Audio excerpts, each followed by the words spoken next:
Baik, sebelum saya mulai presentasi, pertama terima kasih Ustadz Habib, apresiasinya, eh Ustadz Syahran.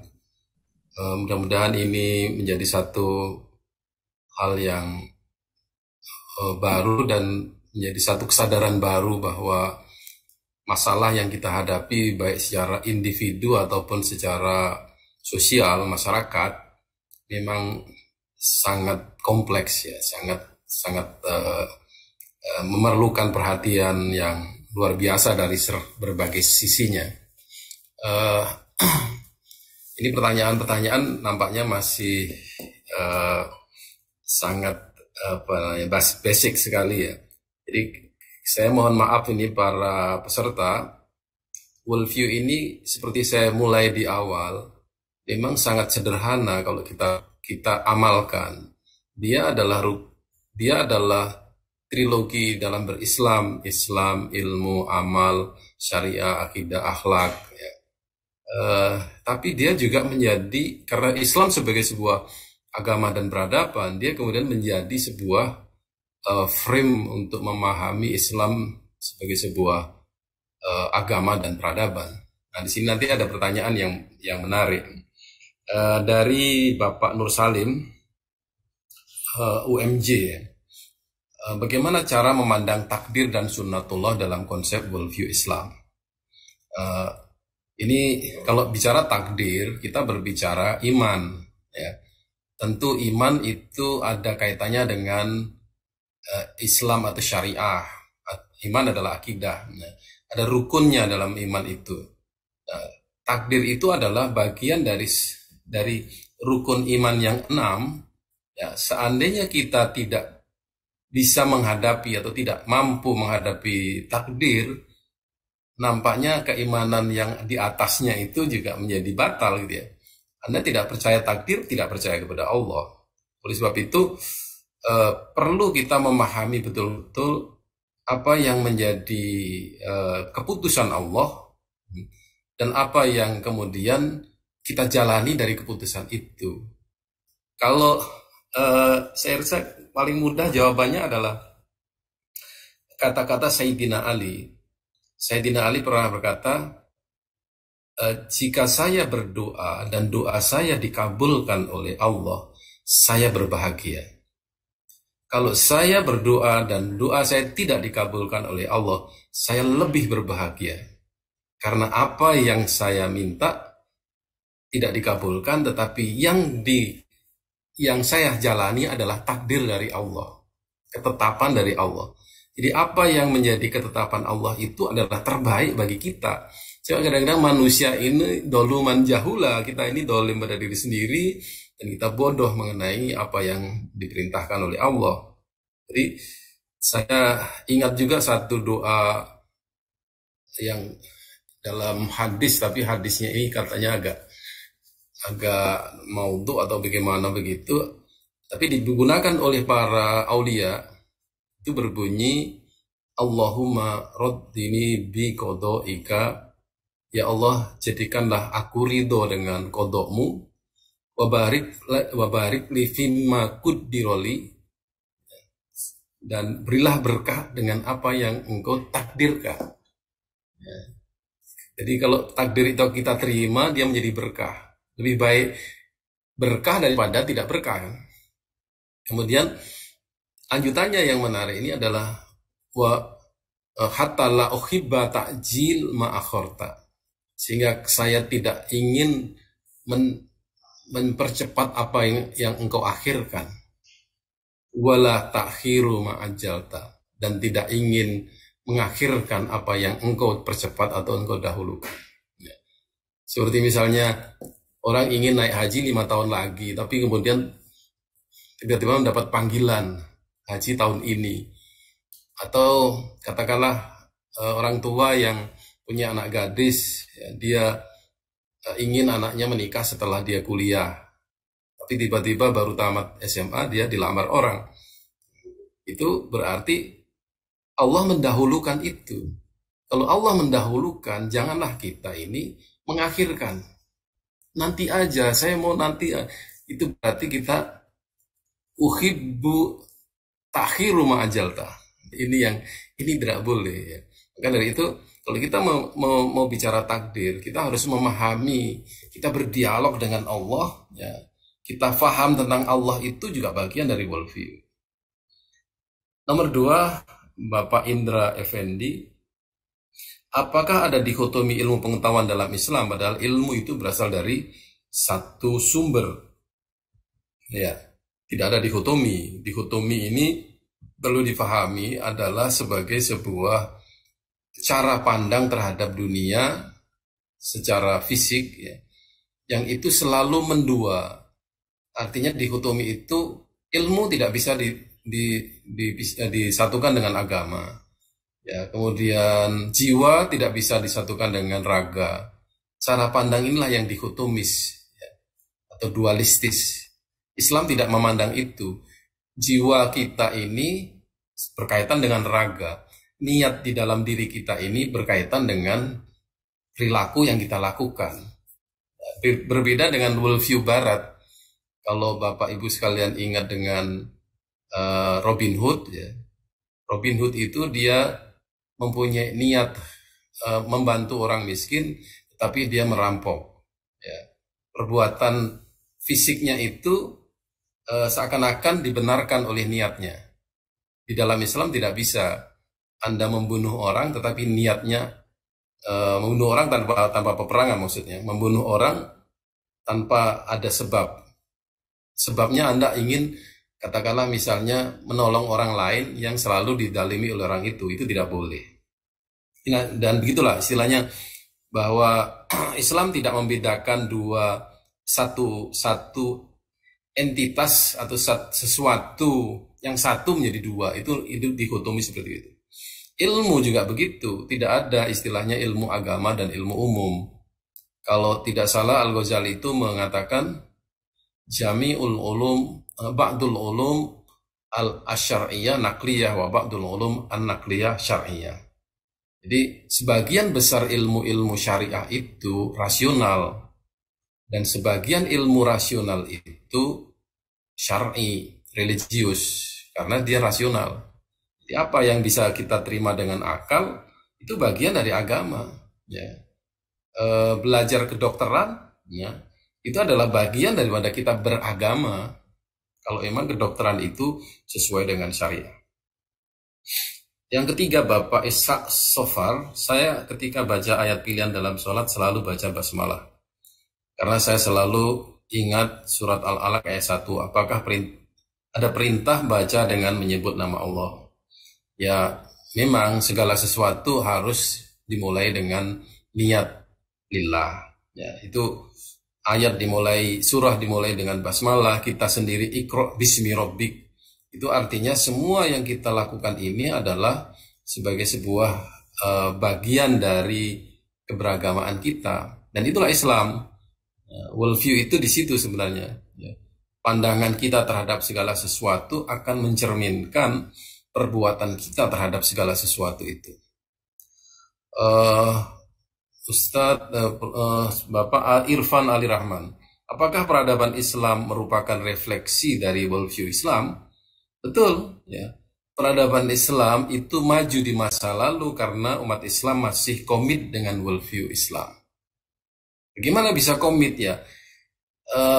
Di awal kalau nggak salah saya sampaikan ya, ada seorang orientalis yang Robinson namanya, Church Robinson, mengatakan bahwa Al-Quran itu menjadi inspirasi. Ya. Tetapi ya, orang membaca Al-Quran, memahami Al-Quran, tidak membuat dia itu menjadi terpelajar. Ya. Tetapi orang belajar tanpa Al-Quran itu tidak pernah terfikirkan di masa lalu. Jadi berarti orang-orang itu ya mempunyai ilmu pengetahuan mengenai farmasi, kedokteran, astronomi, dan lain sebagainya. Tetapi dalam pikiran mereka, dalam hati mereka ada Al-Quran.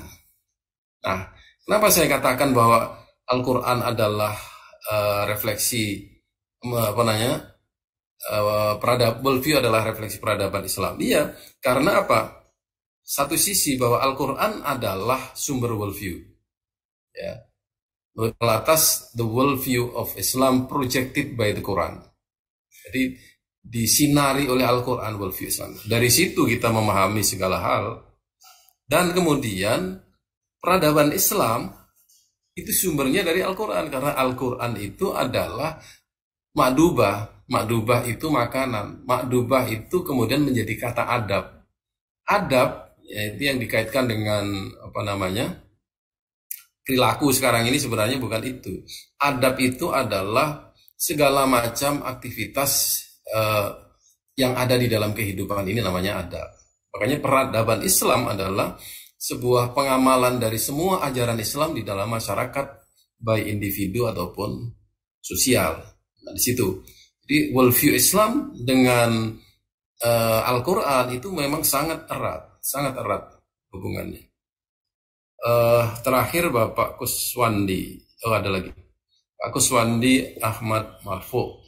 Ini saya lihat rajin sekali Pak Kuswandi ini ikutnya. Worldview sebagai hal yang pokok bagi Muslim. Kurikulum yang bagaimana yang bisa dikembangkan dalam sistem pendidikan nasional Indonesia untuk memantapkan worldview. Iya, sebenarnya gini, negara ini sebenarnya negara yang tidak konsisten dengan Pancasila. Ya, ganti menteri, ganti kebijakan, akhirnya yang digunakan adalah apa-apa yang praktis sesuai dengan pesanan kelompok tertentu. Ya. Dulu ada yang berorientasi kepada sejarah, ada lagi yang berorientasi kepada praktek sosial. Sekarang ini banyak sekali kurikulum nasional yang muatannya sudah nggak karu-karuan. Kurikulum berbasis pluralisme, kurikulum berbasis multikulturalisme, kurikulum berbasis kesetaraan gender. Ini menurut saya sudah terkontaminasi oleh worldview Barat. Mestinya kurikulum yang harus disusun itu harus berbasis kepada Pancasila. Ya, Pancasila itu sila pertamanya adalah ketuhanan. Maka di situ nilai agama mestinya masuk. Ya. Kalau kita lihat sila pertama ketuhanan, sila kedua ketuhanan dalam Islam itu adalah akidah. Ya. Nah, sila-sila selanjutnya itu sebenarnya adalah amal-amal soleh, baik sosial ataupun politik. Ya. Jadi orang tidak akan beramal soleh, tidak mempunyai keadilan sosial, tidak akan mempunyai permusyawaratan, tidak mempunyai persatuan nasional kalau dia tidak mempunyai kepercayaan kepada Tuhan Yang Maha Esa. Beberapa bulan yang lalu saya diundang oleh forum profesor di IPB untuk menyampaikan bagaimana seharusnya sains dalam Islam, bagaimana sains diajarkan di IPB atau perguruan tinggi negeri. Saya kembalikan kepada Pancasila. Ya. Sekarang ini kenapa tidak ada pelajaran sains di perguruan tinggi yang menggunakan worldview Pancasila? Ya, padahal sangat memungkinkan. Sebab sekarang ini di Barat saja ya, orang sudah mulai mencampur adukkan antara agama dengan sains. Bagaimana agama bisa diintegrasikan dengan sains, itu sudah menjadi wacana di Barat yang orang tidak malu-malu lagi di negara yang sekuler seperti begitu. Tapi kenapa kita masih sangat mundur gitu ya? Itu apa yang terjadi, apa yang dia ajarkan di IPB itu nampaknya masih belum sejalan dengan ideologi Pancasila atau worldview bangsa ini. Yang terakhir mohon izin Prof, sepertinya sekularisme dan liberalisme berkembang semakin menjadi masuk di Indonesia. Bagaimana supaya upaya cendekiawan Muslim terhadap sikap pemerintah yang mendukung propaganda tersebut? Ya, sikap kita bagaimana? Sikap kita ini harus kuat, artinya Muslim baik cendekiawan atau masyarakat itu harus tetap mempertahankan apa-apa yang menjadi bagian dari worldview Islam. Seperti sekarang ini kita diserang dengan feminisme dan kesetaraan gender. Feminisme itu sekarang menyerang dalam bentuk LGBT. Dia menyerang dalam bentuk persamaan hak antara laki-laki dan perempuan.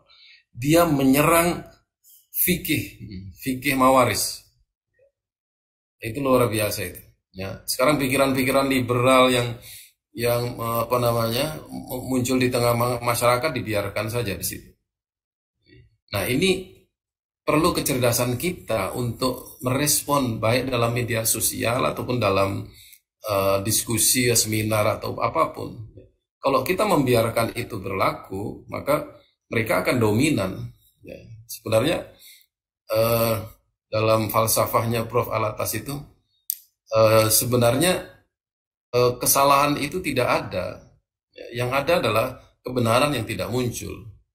Sebenarnya kegelapan itu tidak ada. Yang ada karena tidak ada cahaya.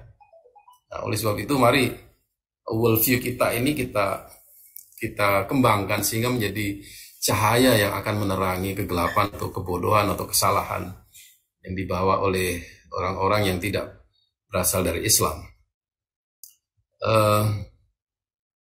Sekarang saya mulai dengan presentasi. Nah, di sini saya minta maaf ya. Saya masih berpikir sekali lagi gitu ya. Saya mau masuk worldview dalam konteks Islamisasi. Jadi, bro, tak apa, sambung, tak ada masalah. Kita sama lagi lah. Sambung lagi satu lagi ya. Ya, Islamisasi lah. Ini ya, sesuai dengan Triple IT kan? Ya, tidak ada masalah. Ya, ada misi Triple IT. Ya, jadi hari ini saya ingin membeberkan apa kaitannya worldview dengan Islamisasi. Ya. Oke. Jadi maaf ini dalam bahasa Inggris slide saya nih. Jadi ada 3 area of science, ya, 3 area atau 3 layer of science. Ada worldview, ada paradigma, ada teori. Nah, ini saya tidak mengarang-arang ini, ya. Dan Islamisasi itu berbeda-beda cara penekanannya. Ada yang menekankan Islamisasi worldview, ada Islamisasi paradigma, ada Islamisasi teori. Nah, ini nanti kita lihat di sini. Nah, sebelum itu kita lihat dulu. Ada saintis yang sejaman dengan Thomas Kuhn, ya. Namanya Imre Lakatos. Dia memperkenalkan satu solusi yang menarik ya, karena gini, Thomas Kuhn itu dia dia agak sulit untuk mengembangkan sebuah riset atau mengembangkan sains, karena dia menggunakan istilah paradigma. Jadi sains itu akan berubah apabila paradigmanya berubah, ataupun untuk merubah sebuah sains dia harus merubah sebuah paradigma. Nah, ini nanti saya terangkan mengenai Thomas Kuhn. Nah, Lakatos ini menarik sekali. Dia mempunyai 3 layer di sini. Ya. Satu hardcore. Hardcore ini adalah worldview sebenarnya. Bahasa dia adalah hardcore. Ini tidak boleh dirubah, ya, tidak boleh dipertanyakan. Kemudian protective belt. Nah, di atas hardcore itu atau di bawahnya hardcore itu harus ada sebuah paradigma yang melindungi worldview itu. Jadi ada paradigma yang itu bisa berubah, tapi dia melindungi hardcore. Dari situlah seorang saintis baru boleh mengembangkan teori atau konsep berdasarkan kepada hardcore-nya itu. Nah, inilah. Jadi hardcore adalah permanen, protective belt adalah semi permanen, teori dan konsep boleh saja berubah. Ya. Makanya sains itu bisa divalidasi asal dia hardcore-nya tidak diusik. Nah, kalau kita bandingkan menjadi seperti begini.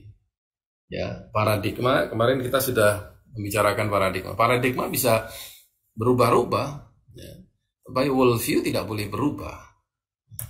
Lalu kita bisa mengembangkan konsep, teori, metodologi, dan disiplin ilmu. Itulah sains yang bisa kita pahami di zaman sekarang ini. Ini kita meminjam Lakatos punya model, ya, dan kita bisa gunakan worldview-nya atau hardcore-nya Lakatos ini, kita taruh worldview karena hampir sama dia. Ya, kalau itu paradigmanya Thomas Kuhn seperti saya terangkan dua minggu yang lalu ya, itu mirip dengan worldview. Jadi Thomas Kuhn ini dia agak agak beda dengan Lakatos ya. Jadi gini, paradigma itu adalah sebuah bangunan yang umum yang semua masyarakat ilmiah, scientific community itu ikut pada kondisi normal science, yaitu ketika ilmu itu terus berjalan dengan penelitian-penelitiannya, dengan teori-teorinya. Atau mungkin gini, a broad definable collection of theory, sebuah kumpulan teori yang begitu luas, atau rambu-rambu yang begitu luas, disiplin yang begitu banyak berkenaan dengan sebuah teori sains ya, yang diikuti oleh masyarakat ilmiah. Makanya di dalam paradigma itu ada ontologi, epistemologi, aksiologi, retorika, metodologi. Jadi cara, sudah saya terangkan di awal kemarin itu, cara kita memandang sesuatu, cara kita memahami ilmu, sumbernya dan lain sebagainya, itulah sebenarnya paradigma. Oke, jadi hardcore itu penjelasannya seperti gini. Basic assumption that characterize the scientific research program that underline which cannot be rejected or modified. Jadi dia basic assumption ini sama dengan basic belief. Jadi asumsi dasar ya, yang itu kalau di barat ya asumsi dasar, kalau di dalam Islam itu basic belief. Jadi beda nih Bapak Ibu sekalian ya, kalau dalam sains barat ya, ilmu itu dimulai dari asumsi. Di dalam Islam, ilmu dimulai dari belief. Ya. Makanya dalam Islam disebut dengan basic belief. Di barat pun kadang-kadang mereka menggunakan basic belief karena tidak bisa dirubah basic belief itu. Misalnya orang barat percaya bahwa Tuhan tidak ada campur tangan dengan urusan manusia. Itu belief itu ya, bagi orang barat sekuler ya. Itu siapa namanya, Huntington ya, ataupun Fukuyama itu mempunyai satu teori the end of history ya. Ini sistem liberal adalah sistem yang terakhir dalam sejarah umat manusia. Itu basic belief, dia tidak tahu apa yang akan terjadi setelah ini ya. Itu basic belief adalah hardcore. Kemudian protective bell, the protective bell comprise surrounding set of assumption that ultimately subject to negotiation, amendment in the light of work carried out in the program. Jadi ini asumsi, sekumpulan asumsi ya yang bisa dirubah. Kalau tadi di hardcore itu cannot be rejected or modified, ini subject to negotiation ya, namanya bisa dirubah dan bisa dinegosiasikan. Dan yang terakhir adalah teori. Jadi kita bisa menghasilkan teori yang berdasarkan paradigma yang kita buat, berdasarkan worldview yang kita miliki, sehingga teori yang kita hasilkan itu tidak akan jauh dari worldview. Nah, pasti ada yang bertanya begini, kalau dalam Islam itu kan agama yang sakral, sementara sains itu adalah profan dan relatif. Bagaimana mempertemukan antara yang relatif dengan yang permanen?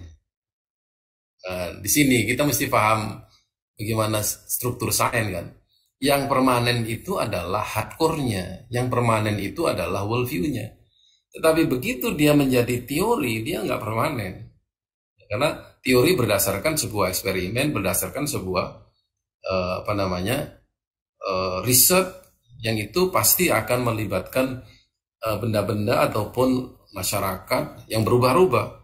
Jadi teori bisa berubah, tapi di dalam Islam teori apapun yang kita hasilkan, Anda tidak bisa kemudian membuat teori yang bertentangan dengan hardcore atau worldview Islam.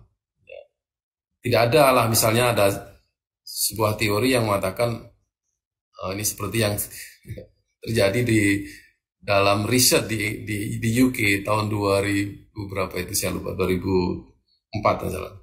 Ya ada satu teori di situ, hipotesis ya.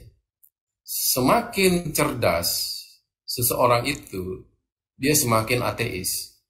Dan semakin dia bodoh, dia semakin religius. Ini teori yang menurut saya sangat bertentangan dengan worldview Islam. Karena dalam Islam orang cerdas itu justru yang religius, tapi juga hidup di dunia dengan segala macam kegiatan yang dia lakukan dalam kehidupan. Itu orang cerdas. Nah, itu teori cerdasnya saja sudah salah, gitu ya. Apalagi bertentangan dengan worldview Islam. Oke, kita masuk ke definisi ini. Jadi saya lihat definisi para ilmuwan, khususnya yang tergabung dalam Triple IT ini, itu ada yang memfokuskan pentingnya worldview, Islamizing worldview. Ya, itu satu. Pertama adalah Islamization is reformation and transformation movement. Ya, jadi mentransformasikan sesuatu. Ya. Apa yang ditransformasikan itu? Ya. Realization and commitment to the worldview of Islam. Jadi mengganti worldview dan worldview-nya Barat menjadi worldview Islam. Ya. Seperti apa? Nah, ini ketika dia menjadi ilmu, menjadi knowledge founded on divinity and sound in morality, excel in wisdom and efficiency. Jadi ilmu yang komit terhadap worldview Islam, ya, itu adalah ilmu yang berdasarkan kepada ketuhanan, moralitas, wisdom atau hikmah, dan efisien. Ilmu yang efisien. Ini salah satu definisi. Berarti di situ worldview itu adalah pijakan dari sebuah ilmu atau sebuah teori. Ya, ini pentingnya worldview di sini. Jadi yang disentuh adalah dasarnya di dalam sains itu. Jadi mengislamkan sains adalah mengislamkan worldview. Di sini Islamization is the transformation of worldview from one that is crooked or jahil, ignorant to that is Islamic. Jadi mentransformasikan worldview yang aslinya jahil atau jahiliyah kepada yang Islami. Kata jahil ini mohon tidak difahami dengan kata kebodohan, ya. Karena sebenarnya jahiliyah dalam sejarah Islam itu bukan bodoh, tetapi mereka tidak menggunakan ilmu untuk hidup, bermasyarakat. Ya. Satu contoh aja misalnya, orang yang kaya, orang yang terhormat di dalam masyarakat jahiliyah itu adalah orang yang kaya dan banyak anaknya. Makanya kemudian dirubahlah oleh Islam, ya. Karim itu menjadi ukurannya menjadi takwa. Takwa menjadi ukuran karim. Jadi karim adalah orang yang banyak anak dan banyak harta. Sekarang dirubah oleh Al-Quran menjadi inna akramakum indallahi atqakum. Jadi worldview yang tidak sesuai dengan Islam diganti, dirubah. Transform itu artinya replace, ya. Transformation atau replacement atau alteration. Oke. Selanjutnya sama lagi di sini. Islamization is altering materialistic, atheistic philosophy in the contemporary knowledge. Jadi mengganti filsafat materialistik dan ateistik, ya, di dalam ilmu. Ya, seperti sekarang teori sosialnya sosialisme ataupun komunisme itu kan pasti materialistik kan. Itu nanti akan masuk ke dalam teori-teori sosiologi. Ya. Bahkan sekarang ini yang berbicara mengenai feminisme sosialis itu sebenarnya teorinya sudah sangat ateistik. Wanita dan laki-laki dibedakan karena misalnya siapa yang dominan mencari materi. Karena laki-laki itu di zaman dulu adalah yang menguasai materi dan mencari materi, ya, sebelum zaman industri, dan sekarang ini sudah berubah, bukan laki-laki yang mencari materi tapi perempuan juga mencari materi. Karena itu sama haknya laki-laki dan perempuan. Nah, ini standarnya adalah materialistik, ateistik filosofi, bukan worldview Islam. Nah, jadi kita harus merubah itu menjadi worldview Islam. Islam itu balance antara materi dan non-materi. Oke. Nah, di sini yang sangat menarik adalah definisi Prof. Alatas. Islamization is liberation of human intellect from doubt, magical, mythological, animistic thought, and national cultural tradition, secular thought opposed to Islam. Jadi membebaskan manusia, akal manusia dari keraguan. Makanya ilmu dalam Islam bermula dari keyakinan, bukan dari keraguan. Kemudian dari unsur-unsur magis, unsur-unsur mitologis, unsur-unsur animistik, ya, atau unsur tradisi nasional, tradisi kultural, ya, atau yang sekuler, pemikiran sekuler yang bertentangan dengan Islam. Maksudnya magis itu ya sekarang yang seperti mempercayai kekuatan-kekuatan benda-benda. Mitologi itu adalah ya kepercayaan kepada mitos-mitos yang tidak jelas kayak Nyai Roro Kidul, kemudian percaya dengan siu anjing, siu babi, ya itu mitologi semua itu, ya. Tradisi kultural dan nasional adalah tradisi-tradisi yang berjalan tetapi tidak disadari merupakan tradisi yang tidak sesuai dengan worldview Islam, ya, yang opus ke Islam. Makanya untuk mengetahui apakah dia bertentangan dengan Islam atau tidak, ya kita harus tahu Islam kan. Nah sekarang paradigma adalah bagian dari worldview seperti yang saya sebutkan di atas. Maka Islamisasi juga bisa menyinggung paradigma. Jadi kalau sudah bicara ilmu, bicaranya paradigma kan.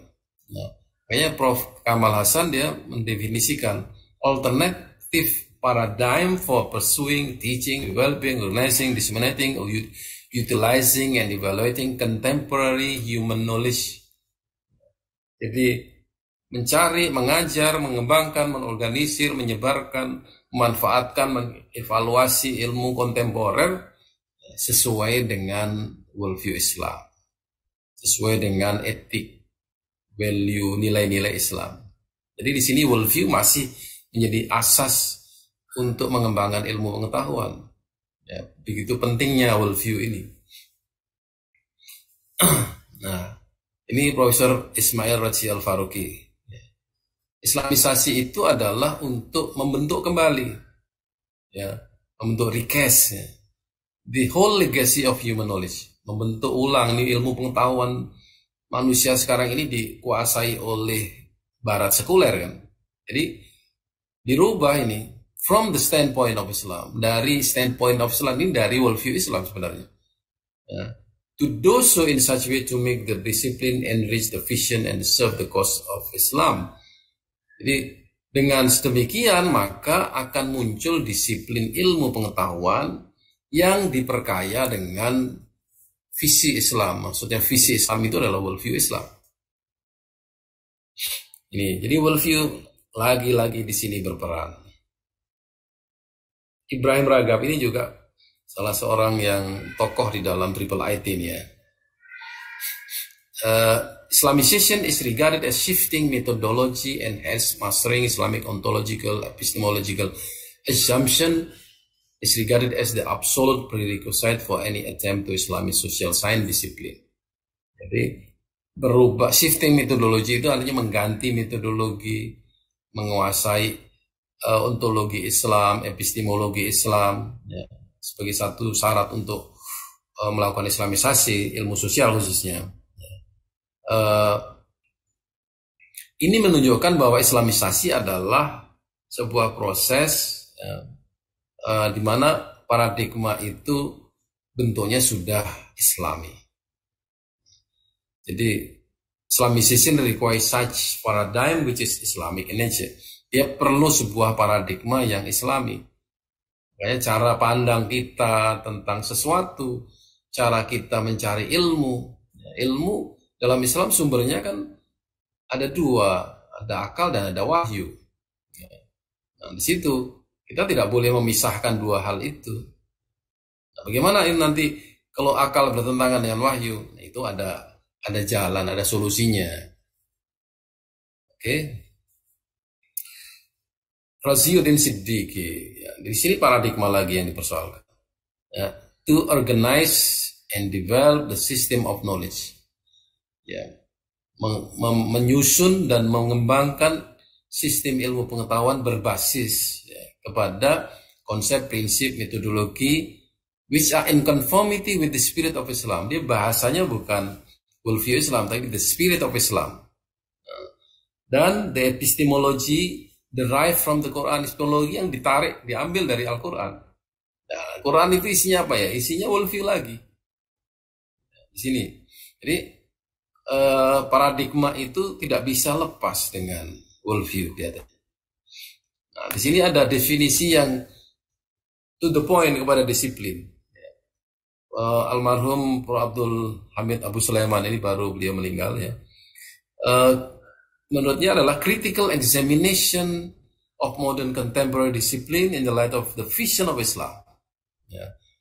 Menguji secara kritis disiplin ilmu modern ya, dalam atau berbasiskan kepada worldview Islam. Nah, kemudian recasting them, menyusun lagi di bawah kategori yang dengan jenis yang sesuai dengan visi itu atau sesuai dengan worldview Islam lagi. Jadi disiplin ilmu yang diajarkan di Universitas Islam sekarang ini belum tentu sesuai dengan Islamic vision. Itu yang masalah. Syed Hussein Nasr, ya ini beliau terkenal dengan konsepnya sacred science, ya. Science yang sakral. Nah di sini agak aneh aja dia menggunakan istilah integrating various subject into Islamic worldview. Jadi dia semua disiplin ilmu dimasukkan ke dalam worldview Islam. Itu maksudnya menyatukan dua sistem pendidikan menjadi satu sistem, ya. Yang di situ akan mentraining mahasiswa yang sangat komit dengan Islam, tapi juga mereka belajar berbagai disiplin seperti fisik, chemistry, engineering, social science, dan lain sebagainya. Jadi ini nampaknya beliau taken for granted lah istilahnya. Kalau Anda menjadi orang baik, ya, Anda menjadi ahli fisika yang Islami, gitu ya, menjadi ahli chemistry yang Islami, ahli engineering, ilmu sosial yang Islami, itu dia di sini tidak berbicara mengenai paradigma. Subjek langsung ya.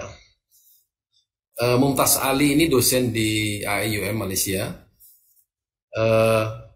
Dia ada dua ini apa namanya, dua langkah sebenarnya. At primary level, Islamizing existing branch of knowledge. Yeah.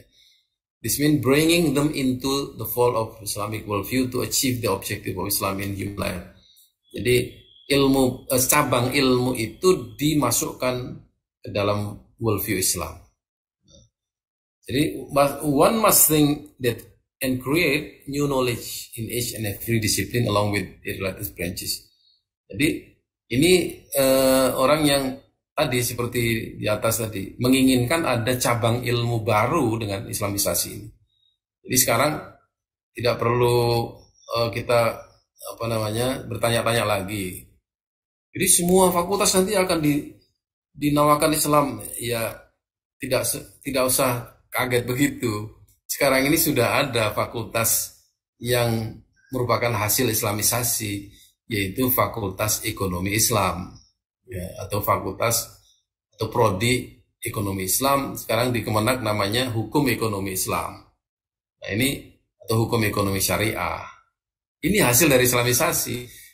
Nanti seandainya ada ilmuwan-ilmuwan yang pakar dalam bidang-bidang psikologi misalnya, tidak salah ada fakultas psikologi Islam sama dengan prodi ekonomi Islam, ya. Juga politik Islam atau hubungan internasional Islam, ya, itu biasa. Jadi ini bagi kawan-kawan di Indonesia nampaknya masih tidak setuju dengan Islamisasi ini. Kebanyakan maunya integrasi, ya. Nah, kata Islam di Indonesia pun nampaknya juga tidak disambut dengan baik karena banyak yang tidak setuju dengan kata-kata Bank Islam. Hanya di Indonesia kata Safi Antonio Bank Syariah atau Bank Muamalah. Ya. Itu kata di seluruh dunia namanya Bank Islam. Tapi di Indonesia tidak mau menggunakan Islam. Takutnya nanti selain yang tidak dinamakan Islam berarti itu bank yang tidak Islami. Jadi asumsi yang menurut saya salah. Baik. Kemudian ada satu definisi lagi yang menekankan disiplin. Ya. Islamisasi adalah Islamisasi berbagai macam disiplin, ya, yang harus dikerjakan oleh para spesialis dalam disiplin itu. Ya, tentu ini betul. Ya, dengan apa? Menemukan, mengkompilasi, kemudian menyatukan, mengkomunikasikan kegiatan-kegiatan intelektual, ya, berdasarkan kepada worldview Islam. Nah, di sini dia sebutkan worldview Islam itu terdiri dari concept of life, concept of man, concept of universe. Nah, ini salah sebagian dari elemen worldview Islam sebenarnya. Mestinya ada concept of knowledge kan, konsep ilmu pengetahuan sih. Jadi lagi-lagi tetap worldview digunakan untuk menyusun disiplin itu. Jadi saya klasifikasikan ya, mengislamkan worldview adalah satu sekelompok ilmuwan Muslim, ya. Kemudian di dalamnya ada istilah yang digunakan Islamic outlook, ada spirit of Islam, ada filosofi. Kedua adalah mengislamkan paradigma, ya, cara berpikir, ya. Kemudian ada human knowledge, ada epistemologi. Kemudian yang terakhir adalah mengislamkan disiplin. Berarti itu adalah target yang paling terakhir, ya. Dengan Islamisasi diharapkan ada ilmu baru yang dengan label Islam. Ya, kemudian ada disiplin Islam atau cabang ilmu Islam. Tetapi tetap basisnya adalah worldview Islam. Jadi kalau kita simpulkan, ya, Islamisasi ilmu pengetahuan Barat sekuler adalah mengganti worldview yang menjadi asas ilmu tersebut. Kemudian mengubah paradigma dan teori ilmu pengetahuan Barat sekuler yang melibatkan proses filosofis, epistemologis, dan seterusnya untuk menghasilkan paradigma, metodologi, dan konsep baru yang sesuai dengan worldview Islam. Itu kesimpulan saya mengenai definisi. Bagaimana nanti proses mengislamkan sebuah ilmu itu agak panjang, ya. Jadi saya ingin ada satu sesi lagi Pak Saran. Itu terima kasih sampai di sini saya sampaikan. Mungkin kalau masih ada sisa waktu kita bisa tanya jawab. Insya Allah.